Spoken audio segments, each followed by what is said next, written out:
The fact of the matter is that when I was fined, I'd already flipped the sign over so it was blank. That he has managed to. So around by here, Drew has, out of the deal, Drew has come to the table and managed to negotiate a $1,000 fine to a $23,000 fine with the Australian government. Out of the deal. Out of the deal. And worked it up. His second dad managed to get him up to 23K. Like, etched into my heart now. I'm so passionate about this. He is so special needs. It is just like all inspiring, like special needs kid. Like, that's the vibe to all of it, man. Okay, guys, breaking news. Huge things happening. Drew Pavlou is going to jail. I know this may be unbelievable. Some of you may be thinking, no, that's too good to be true. There's no way Drew Pavlou is going to jail. There's no way that's actually happening. You're pulling my leg. That's what I thought at first. I thought there is no way in hell Drew Pavlou is going to jail.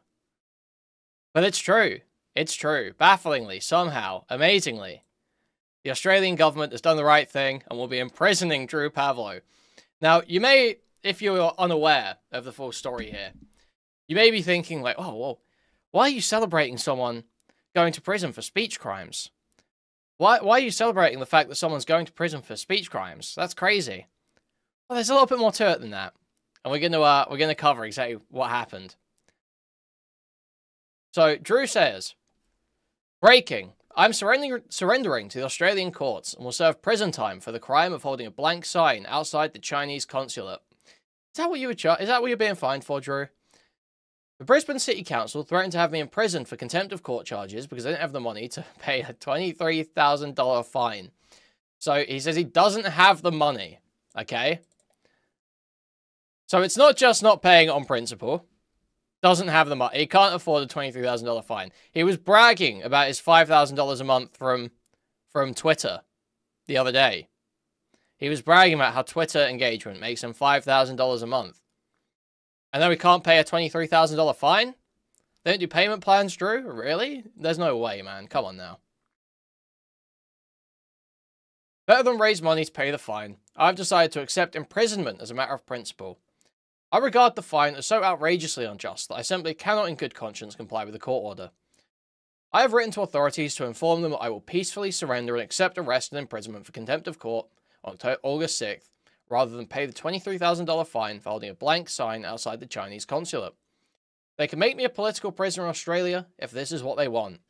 I will comply fully with authorities and the court throughout this entire process, as I am a law-abiding, God-fearing Australian citizen.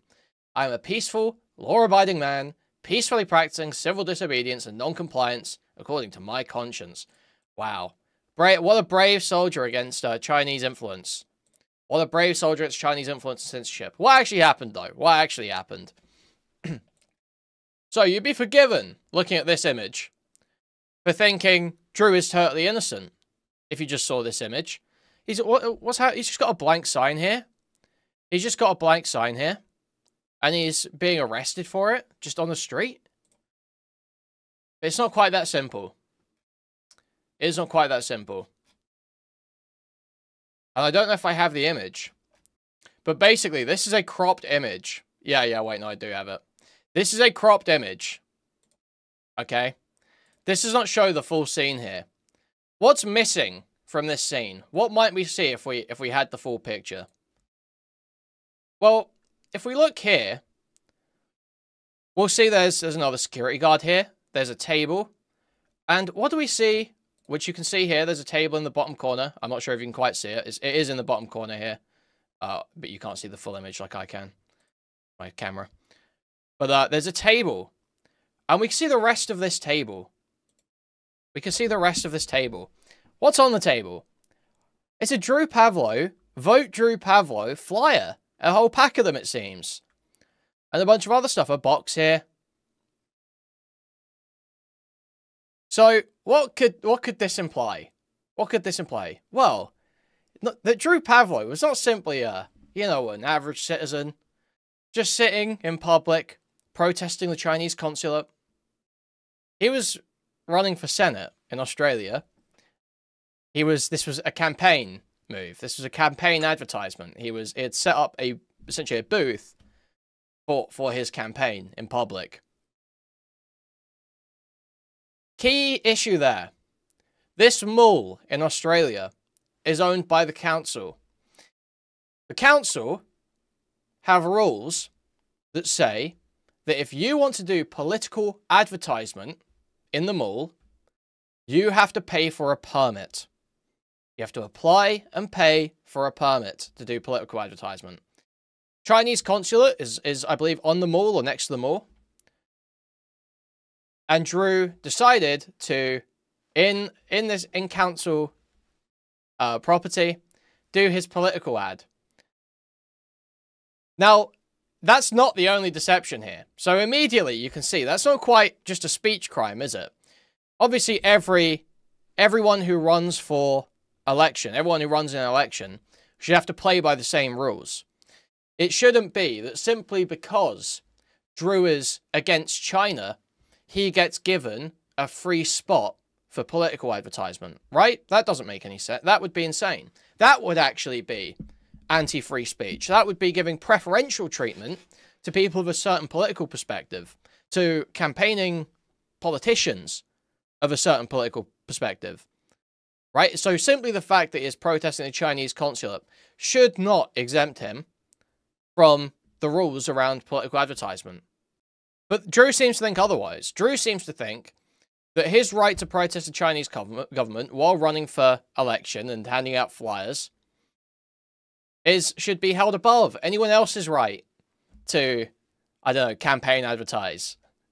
Like, he wouldn't do this if they're outside doing a pro-China thing. I can't imagine you be saying, oh, you don't need a permit to do that. That'd be crazy. So he gets a letter here. Also, there's another part of this as well. There is another part of this. But we'll read this first. You were notified that the time and place appointed for your attendance examination is courts. Date of money ordered, 17th of July, 2024. Date outstanding as of 18th of July, 2025 is 22,937.52. If you fail to comply with this summons, you may be liable for punishment for contempt of court. And further, if you fail to attend, a warrant may be issued to arrest you and have you brought before the court. Issued with the authority of Brisbane Magistrates Court. So there's even more to this, guys. There is even more to this, even more deception here. So Drew cries in this tweet. Right, did we do anything here? Yeah, I'm just saying he's not paying it. You can see here, someone tries to put a community note on Drew's tweet. The sign was not blank. It actually said, nothing happened on June 4th, 1989, changed my mind.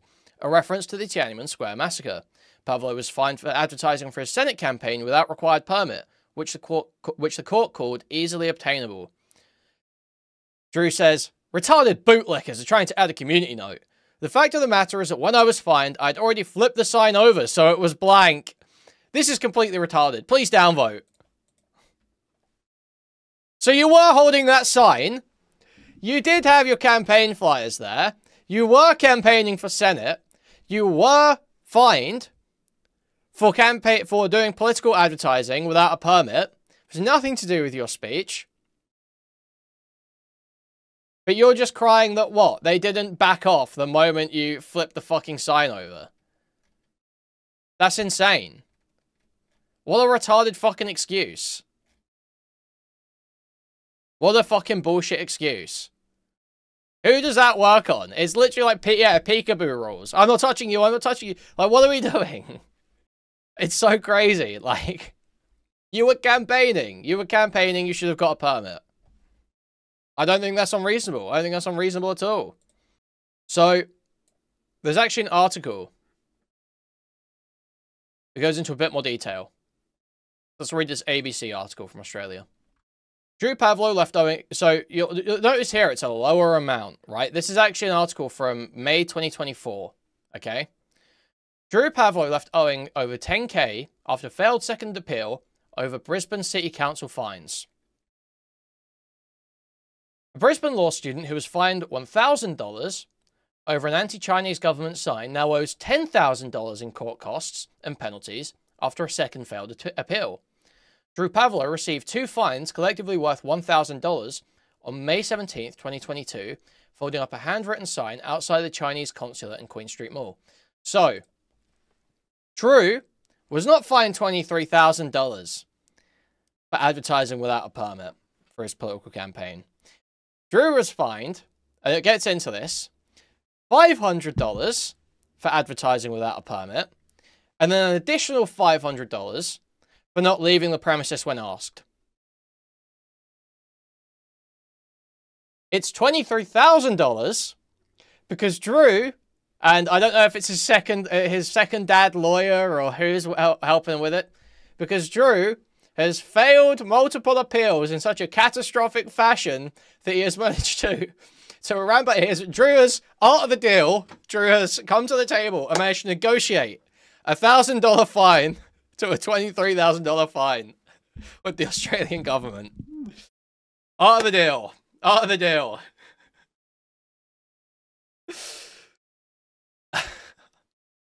So it's not even like an unreasonable fine. It wasn't even like an unreasonable fine for what he did. $1,000 for campaigning without a permit when you're breaking a rule that any other, person running for an election would have to abide by in an attempt to get an advantage. I think $1,000 is reasonable for that. It's $500 technically. It was taking $500. I think $1,000 is actually totally reasonable for that. And I'm honestly impressed that Drew managed to get it up to 23,000. Let's keep reading this. So, the anti-Chinese Communist Party protester tried and failed to overturn the fines in October last year at the Brisbane Magistrates Court, citing his right to free speech. At the time, Magistrate Michael Holohan dismissed the appeal and called Mr. Pavlou a smart aleck who showed no remorse for his actions. The two fines were upheld, so literally, he got this. He managed to increase his fine because he was just such a fucking prick and failed multiple appeals. They were like, no, we're gonna... You started with 10,000.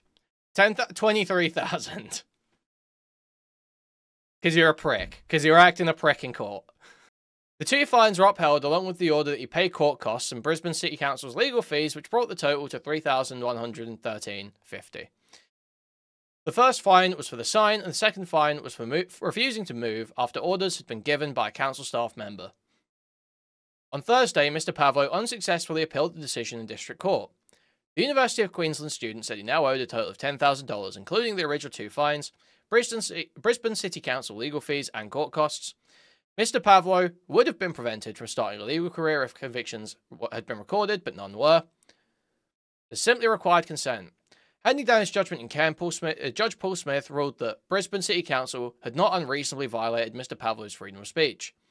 Judge Smith upheld the previous ruling that Mr. Pavlou's sign constituted political advertising, which requires a permit in the Elizabeth Street Mall. At the time, Mr. Pavlou had been running as senator for Queensland under the Drew Pavlou Democratic Alliance Party, which has since been deregistered.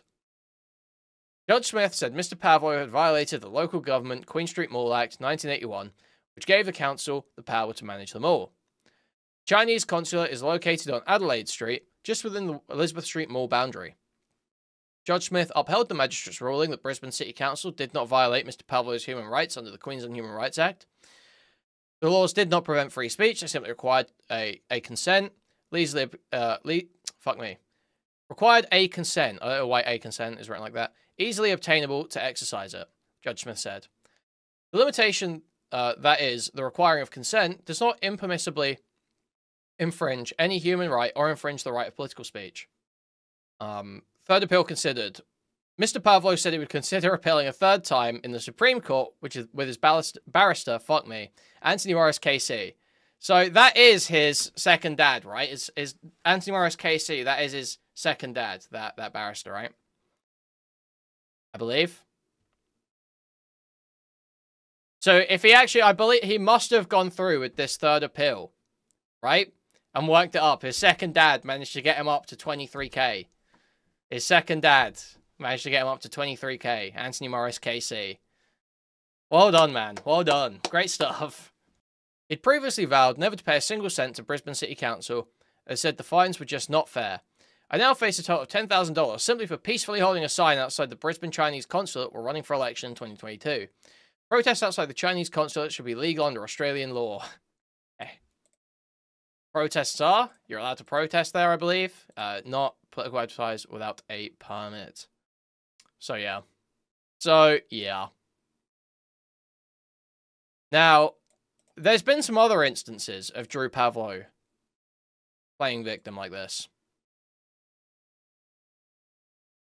I want you to look at this video. Drew Pavlou, an Australian human rights activist best known for his criticism of the Chinese government and Chinese Communist Party, now a Senate candidate, has come out with some shocking news saying that Bishop Outdoor Advertising, which owns more than 700 billboards across Queensland... So, he's mad that these companies, advertising agencies, wouldn't take explicit anti-CCP advertising that he wanted to submit because they didn't want to ruin their reputation with Chinese customers.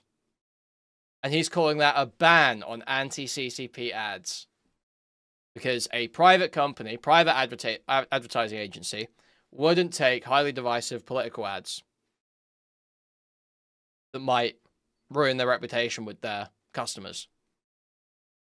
And he's calling that a ban. This is a liberal who's anti-communist, doesn't like any government intervention and shit, or at least that's what I get from his Twitter. And he was crying out that them banning because a private company wouldn't do what he wanted. Has refused to run material critical of the Chinese government for fear of retaliation by the Chinese Communist Party. And Gideon, he said that he was phoned by a salesman. The company said that they would not do anything about this, and he should not take it personally, but that's just the way it is. Pretty concerning because, what's happening with this? Tell us about it.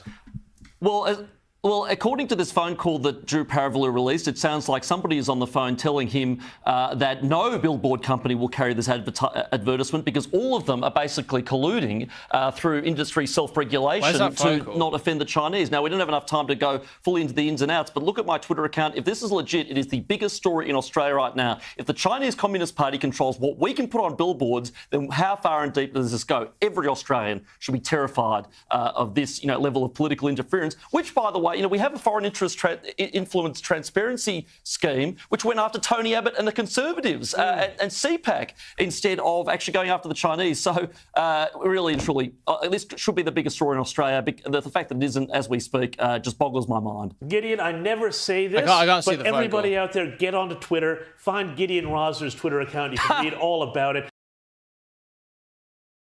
And yeah, he's claimed the CCP were trying to kidnap him as well. I want to quickly introduce myself to your viewers. Listen, I have been one of the This is on Alex Jones. Loudest and most vocal opponents of the Chinese Communist Party in Australia, to the point that I literally had a kidnap plot against me by the Chinese government in 2022 in Australia. The Australian Federal Police literally informed me of that. They informed the Australian Senate of that fact. So I'm somebody who is fundamentally at my core, somebody who's anti-totalitarian, anti-communist. And my whole question to you is why you are on the side of the Russians when they are fighting under... I can't see a source backing this up. Are there being a kidnap plot? I can't see that. Anyway. I've got some other videos about Drew Pavlou to watch.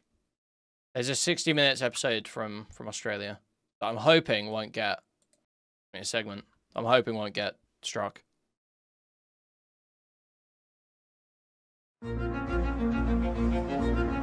It's Saturday night in Brisbane. We're running for Parliament. And like so many other 22-year-olds, if you want to sign up, Drew Pavlou is in the city's bar district at Fortitude Valley. I'm running for Parliament. But while everyone else is headed for nightclubs, bro, sign up, sign up. Drew has a different kind of party on his mind. I'm starting my own party. What a complete dork. We're progressive, pro-environment, pro-human rights. He's recruiting members for his own political party. We need like 50 more signatures to get on the ballot. The Democratic Alliance. When I was your age, a Saturday night, I was out on the town, sinking beers, whatever it may be. Your Saturday nights look pretty different. Oh, yes. I've got to think outside the box. I don't have money behind my campaign. I don't have huge Palmer-style billboards. I just got to go out and speak to people and just talk. This guy is like, actually, he just is so special needs, man. Like, any time he's in an interview, it does just seem like they're doing a Make-A-Wish kid interview or some shit, or it's like some, retarded kid that's done something extra special. It's like that is just the vibe every time I see this guy on like TV or anything. Show people that I'm genuine and I've got this true passion. Well, what does your party stand for? Obviously, we're standing against Chinese government interference in Australian democracy. Our position has always been so simple. We just want to put human rights before blood money. It's a cause Drew has already proven. Really cares about human rights. A big Israel defender, by the way. He's willing to fight for. He went from humble undergraduate to an enemy of the Chinese government when he led this pro-democracy rally at the University of Queensland last year. What started as a peaceful protest was overrun by communist supporters. Before he knew it, he was denounced by Chinese state media with death threats levelled against his family. I will hire a killer through the deep web and then kill your family. There wasn't much sympathy, though, from his university. Instead of being supported, Drew was kicked off campus for a semester following the protest. Then Vice-Chancellor Peter Hoy had close links to China, but he denied the students' punishment was politically motivated, claiming the suspension was for other disciplinary reasons. We just wanted to ask you about why your university has gone so hard on Drew Pavlou. I have no comment. But far from silencing him, the time off only galvanised Drew's mission. I tried very much to get away from the politics and campaigning for a bit, but I found that I couldn't do it because the cause is so, like, etched into my heart now. I'm so passionate about this. It is so special needs. It is just like all inspiring, like special needs kid. Like that's the vibe to all of it, man. It's my life meaning. The suspended student found an unlikely ally in MP Bob Katter. That is the emblem of the Queensland University. But it now represents a bunch of cowards who demanded a parliamentary inquiry into China's influence at Australian universities. Drew was called to give evidence about the Vice-Chancellor's reaction to his protests. Has he or any other representative from the university apologised or offered any explanation for why you were treated the way you were? To this day, not a single person has ever apologised to me from the University of Queensland. And now he's set on returning to Canberra, this time in a senator's chair. I feel like it's the castle. You're the Daryl Kerrigan of politics, just a little battler. That's the idea. My campaign is very much inspired by two great Aussie heroes, Daryl Kerrigan from the castle, because he took on the powers that be and he saved his family home. You know, it's Marbo, it's the vibe. And also, Stephen Bradbury, no one gave him a chance, and he made it through to the finish line, got a gold medal. Stephen Bradbury and Daryl Kerrigan, they're my lodestars of this campaign. They're my inspirations right now.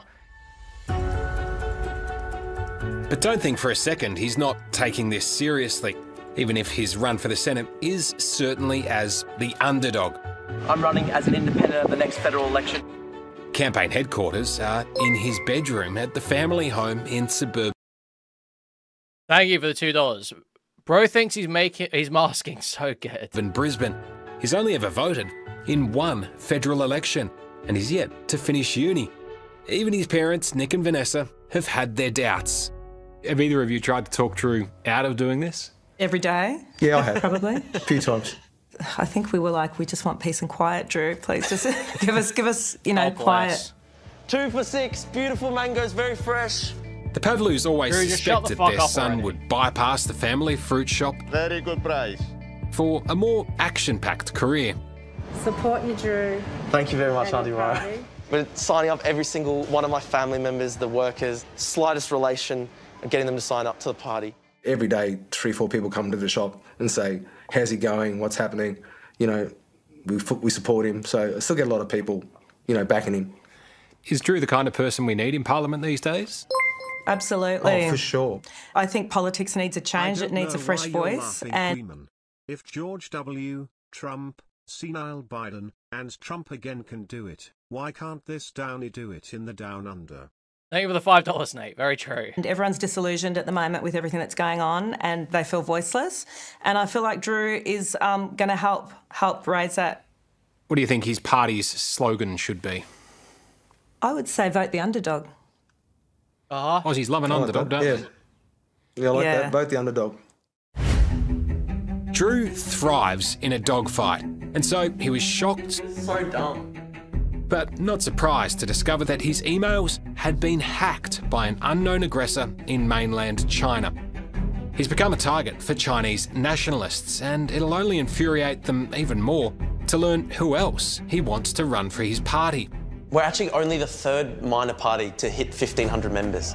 A democracy fighter from Hong Kong will contest the Melbourne seat held by Gladys Liu. If I can't recall, I can't be an active member of that council, can I? A Liberal MP accused of being too close to the Chinese Communist Party. We're going to contest Gladys Liu at every single public appearance that Gladys will have. And in Adelaide, there's a Uyghur candidate. Later, hopefully we're getting our conflicts. I take it none of them won. Who's in a... Gladys Liu isn't in office anymore. Who's in her seat? Oh, wait. Councillor for City of Melbourne. Sorted and done in the next couple of weeks. We're taking on basically every vested interest on earth. The Chinese superpower, the billionaires here, the massive conglomerates here. Except My Israel. philosophy is almost like the Joker. Except Israel. In the dark. Dude, no way. Taking on basically every vested interest on earth. The Chinese superpower, the billionaires here, the massive conglomerates here. My philosophy is almost like the Joker in The Dark Knight. No one can buy me off. No one can reason with me. No one can bargain with me. We've got our values. Nothing's budging us. And if I get in, whether it's a Labor government or a Liberal government, I will be a wall of resistance. Remember when the Chinese ambassador... Drew has 2 hurdles left to clear to land a spot in the Senate. Just have to be careful. First, approval of his party's registration with the Electoral Commission, hopefully within weeks. Still signing up people, mate. And then, the real hard work, hitting the campaign trail to win votes on a uni student's budget. Spending so far has been like only $2,000. That was just Drew's savings for a year, mate. Like, man, I've got $230 in my bank account right now. And yeah, this is the only suit that I own. I mean, it seems against the odds that this can happen, that I could run a campaign and start from nothing and somehow succeed. But look, man, sometimes lightning strikes and you've got to put your head out, you've got to stick your head above the parapet and take a risk. And I think people will see that I'm genuine, the fact that I'm starting out not really with anything big behind me. I'm just a genuine person with a mission and a dream of a better world, and I really genuinely want to fight for it. Wow. Okay, one more thing I want to look at. Let's watch. I haven't done a reaction on YouTube for a segment, I don't think, of the Friendly Geordies video on Drew Pavlou. So I just want to finish this off with this video. With this video. And maybe a little bit of his really cringe response where he freaks out. I've been thinking about... So, Friendly Geordies, a long time ago, 11 months ago, did a great video on Drew Pavlou that has some of his best moments. Some of the absolute best moments of this guy's career. So I want to take a look at this again. About how to do this video for a while now, not because it's an important topic that desperately requires my piercing syncretic analysis and cultivated wit. No, it's because when I see a schizophrenic man running naked down the street screaming, Timmerman's stalking me, cuz! He knows I'm a sleeper agent for the Kuihman, and I'm about to trigger the second coming of Chiang Kai-shek. I feel compelled to point it out. But in pointing it out, although I may be giving the poor schizophrenic man what he clearly desires, attention, I worry because I know that I'm not helping him. Well, I'm helping him fall deeper into his self-aggrandizing delusions, and let's be honest, he's happier there. Anyway, now that I've justified in my head why it's fine to laugh at a nut, today's video is the beginning of a brand new series that I like to call Australia's Skitziest Known Schizos. Today we're going deep into the belly of the beast, delving into the downright bewildering rituals of one of Australia's most paranoid, obsessive, delusional and narcissistic individuals, Drew Pavlou. Yes, my large-headed friend, this is actually happening. But then again, that is exactly what a figment of your imagination would say.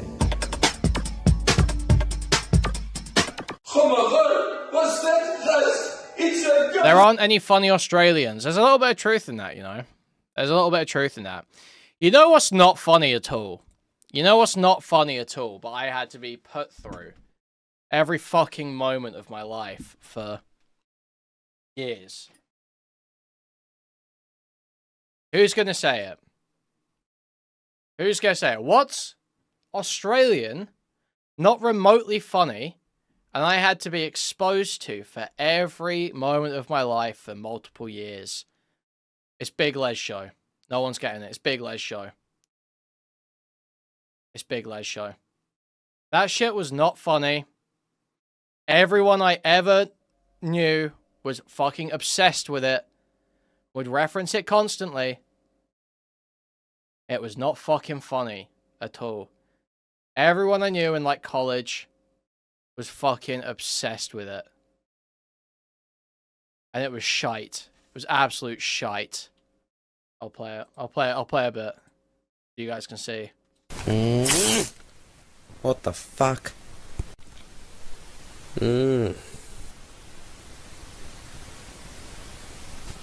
Oi, Norton! What's doing? What does it look like, Leslie? I'm growing my flowers. Ha ha ha ha. You couldn't even grow a dick if you tried, Norton. You're so Is this something stoners love? Yeah, kinda. Fuck you. A lot of them were. Right. And then I fucked up his flowers. You fucking drugger. Dad, Norton's on the phone. Oh, thanks, Quinton. Yeah, what? I saw everything you did on my surveillance cameras. You fucked up my flowers. Fuck off, I did not. Yes, you did. I saw it. It was a bloody teenagers. You just told me you did it. Shut up, sassy. Fuck you, So yeah, it's just like not remotely funny. After years of him baiting, prodding me in any opportunity from his fortress of righteousness on Twitter, I'm making his dream come true. I'm making a video on Drew Pavlou. If you haven't heard of him, turn this video off right now. Just watch another video. Aquatine Hunger Force apes this so hard, Aussies wish they could achieve American levels of humor. Thank you for the $5, Tetris. Thank you. Yeah, honestly, it is a total waste of your time. I'm only doing this video for my own amusement. But if you insist on watching old Geordies play some golf, Drew Pavlou is a professional protester who first came to prominence after getting suspended from university for protesting too hard for Hong Kong, which, I don't know, he probably shouldn't have been suspended, but... Boring! He's been perpetually struggling to remain relevant ever since, and in his quest to do so, he's been on a one-man mission to destroy threats to Western freedom everywhere. We're talking Russia, China, Hamas. He's like if James Bond was a fat Turkish man who wasn't actually a spy, was on the spectrum, was addicted to Twitter, and instead of womanizing went to gay nightclubs. Oh, wait, sorry guys, he's got a girlfriend. He's definitely not gay! So what's wrong? But dude, I accidentally spent 6 hours in the Beat Gay nightclub the other day. Fuck, man, I just skipped. Gay blokes all around me, some kissing like this. Wasn't happy. Some of us just want to drink. Went to gay nightclubs. Oh, wait, sorry guys, he's got a girlfriend. He's definitely not gay! So what's brought this about then, eh? Well, a few weeks ago, I briefly, and I do stress this, briefly mentioned Drew in my... I disagree. Australian people are funny when they do Australian people things. It's an entire continent of Florida men. They had an exploding bull semen factory once. And regularly fight kangaroos. Thank you for the $10, Nate. Thank you. What's this Aiden clip Shamu posted? 1 minute, I want to see this. With you. Well, no, you were gonna turn that anyway. I don't care. Madam. Because of my abusive ex. Madam. Because of my abusive ex. Because shut the fuck up. Shut the fuck up. I don't care. I don't care. I really don't care about your abuse. I'm sorry. Yes. My video on Julian Assange's newfound freedom. Drew wasn't happy with Assange. He was even less happy with me because that teensy little mention garnered probably the best video response I've ever received. If only I could find it, but it's hard because Drew tweets like 5 times a second. I think it could be lost to history. It's such a shame that we can't play the video and... Oh wait, here it is.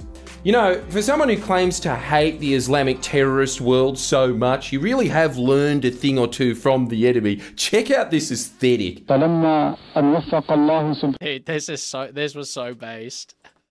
Thing or two from the enemy. Check out this aesthetic. Okay, sorry, let's play the video for real, but come on, compare and contrast.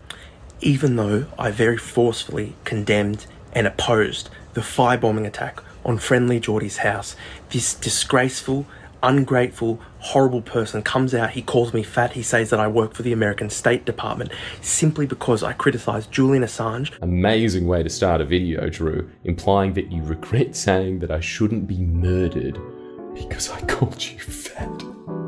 Doesn't matter about the many other times you've dishonestly shat on me over the years. No, you said something nice about me when it was a convenient way to virtue signal that you're a good guy. Good guy confirmed. Seriously though, doesn't that first sentence just perfectly encapsulate Drew's narcissistic thinking, which, to be fair, is the thinking that has propelled his entire career, taking extremely bland, common sense positions and expecting to be either martyred or celebrated for said positions, then, when that doesn't happen to the extent that he wants it to, getting extremely frustrated by the lack of attention, lashing out by ratcheting up these positions to a deranged level, then going on some chaotic protest quest until someone does pay attention. Or in my case, taking back that common sense position that I shouldn't die to punish me for disagreeing with the US State Department by celebrating Assange's release. Even though I condemned the assassination attempt on Donald Trump, this disgraceful, ungrateful, horrible person refuses to even consider me for VP. Look! This is a very consistent pattern of his. He used to support Assange, even going so far as to compare himself to Assange in one of his more sane adventures, where he suffered for literal days, guys, after the Chinese had nothing better to do than G him up with a fake bomb threat. Wow, what a thorn on the side of the world's largest government Drew is, eh? Drew then withdrew his support of Assange because I stopped supporting Julian Assange because of his fucked up, disgusting online supporters who have spent years supporting Putin and Xi while harassing me online. Hope that helps. Oh, it does. This is just so crazy. Literally walking back his position because he doesn't like the people that support it. He used to be pro-Palestine, by the way. He used to be pro-Palestine. It just seems like the exact same process occurred. Putin and Xi while harassing me online. Hope that helps. Oh, it does. This makes it very easy to follow the ball because Assange supporters, quote, harassed him online. Drew has decided Assange is a rapist. Something that even the original Swedish complainants never accused Assange of. And this is despite the fact that Drew Pavlou's own career is solely off the back of harassing people online and offline. Cowards! My hands behind my back, I haven't touched a single person. Come hit me, I'm not a coward. It'd be like me suddenly deciding I think Drew Pavlou actually sent a bomb threat to the Chinese embassy because his supporters called me short, lock him up, and technically, if you look at the average height of... Nah, that wouldn't happen. All of his replies are his own followers calling him fat. Also, Drew, I never accused you of working for the US State Department, even an ungrateful, tanky pig. That's amazing. We're making that a shirt. An ungrateful, tanky pig, such as myself, wouldn't have a view so low of the US that I think that they consider employing you. Please pay attention, Drew. What I said was way more intelligent than that. I said that if I said your name, you'd be so aroused by the attention that you'd come yourself, which I'm sure you did. You then get arrested for public indecency and then pretend it was because you were protesting for freedom for Israelis or Ukrainians or whatever the preferred... So, how accurate is that to what he actually does? Friendly Geordies totally nailed this fucking retard. You'll get arrested for public indecency and then you'll pretend that it was some protest on behalf of Israelis or some shit. That is the story. That is Drew Pavlou's persecution story. Is getting fined or charged for some perfectly reasonable thing that he then blows up and pretends is actually about his ideological cause and fucking parades himself around for another 6 months. Also, I did hear someone claiming, I haven't verified any of this, I don't know if it's true, I'm like repeating claims that full evidence that I haven't looked into properly. People were accusing him of basically using this to avoid graduating. That he's been like in school for like 10 years or something and he has found an excuse to not do his final year like every time, or his final exams like every year, basically for the last like 5 years or something. That you come yourself, which I'm sure you did. You then get arrested for public indecency and then pretend it was because you were protesting for freedom for Israelis or Ukrainians or whatever the preferred victim of the US state is that week. The US State Department isn't paying you for your Twitter activism. They don't have to pay you. If they were gonna pay you, they'd be wise to pay you to stop. In fact, I reckon you would have to pay them. Look at this, State Department gift store. Oh, Drew, I bet you're salivating at these stunning State Department computer backpacks. But in a gesture of goodwill, before you waste $70 on that backpack, Drew, I'll let you in on a secret. It's not actually official. Now, using your logic, because I've very forcefully helped you out, you can't possibly ever make fun of me again. So simply because I speak up for humanity, this disgraceful bloke, he attacks me, he slurs me, he attacks my character. Evil person, I fucking hate him, and anyone who ever thinks about saying anything nice about him or defending him, think again, because this is how he'll treat you even when you come out and oppose the firebombing of his house. Disgraceful, disgusting person. Oh, so mean, Drew. You think I'm evil? You hate me? Because after Trump was shot, you didn't waste a second to scold people for claiming their political opponents were evil. I mean, at least the video wasn't as bad as the caption. Oh yeah, we're going through that now. Even though I very strongly oppose the firebombing of @FriendlyJody's house, this very vicious, slimy, ungrateful, tanky pig, a washed-up ex-male model, nipples protruding, has the gall to slander me and hurls slurs at me in his recent video, calling me fat. 1 minute. Nipples. What have I just seen on my twitter.com timeline? People are gonna freak out over this, aren't they? As you guys know, I'm Irish, so it's cool to be here. I am not from here, obviously, but it's really cool to come somewhere and like everybody looks exactly like you. Irish nationalists are very much enjoying this, it seems. It's protruding. What? What does that mean, Drew? I think you're mentally back in the gay nightclub again. Yeah, sure. I'll be the first to admit, maybe sometimes in the studio the aircon is a little too strong. Maybe I sometimes look like Miranda from that iconic scene in Sex and the City. Fake nipples! We have secretly replaced Miranda's normal nipples with rubber ones. Let's see what happens.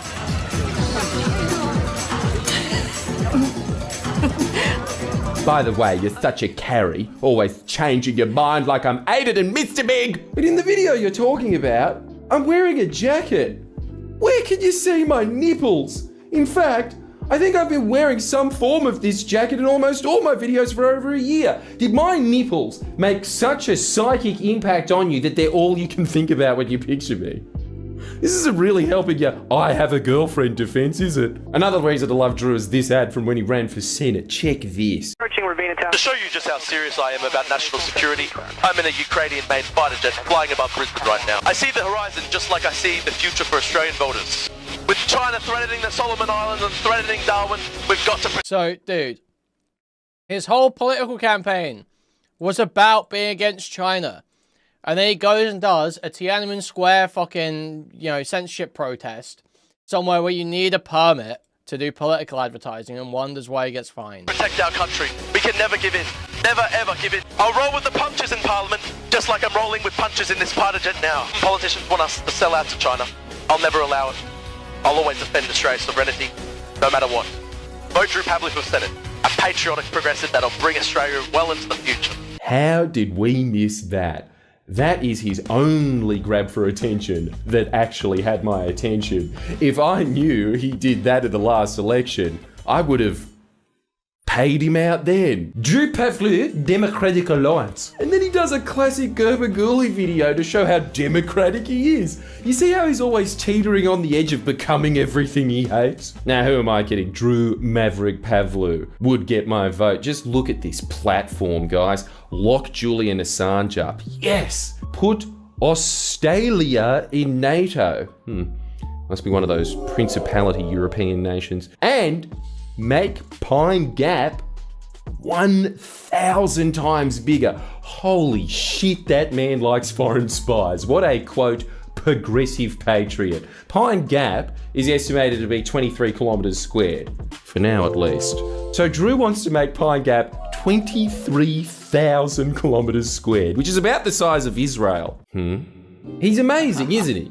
I would do the hack joke of saying that Drew is more creative than Andy Kaufman, but that honestly would not be doing the man justice, because get this, after tweeting for a day, and presumably feeling as if he hadn't squeezed enough clout out of the most inconsequential beef of 2024, he challenged me to a debate moderated by Leo Puglisi of 6 News fame, which, huge fan of Leo, no disrespect, but it is very fitting that this beef be moderated by a 16-year-old. Anyway, I think that's most of the information I want from this video. I think it's like a cringe edit for the rest of it.